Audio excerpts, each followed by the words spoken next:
পরেছে লাল শাড়ি যাবে সে কোন বাড়ি শ্বশুর বাড়ি পরেছে লাল শাড়ি যাবে সে কোন বাড়ি সেজেছে সুন্দরী আহা মরি মরি দেখিতে যে সেই মজে যাবে যাবে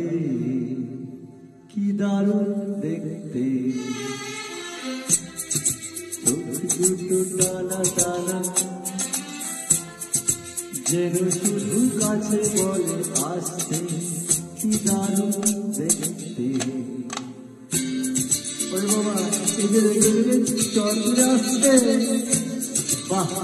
তাহলে তো ভারী ভালো লাগছে ও ও ও ও ও ও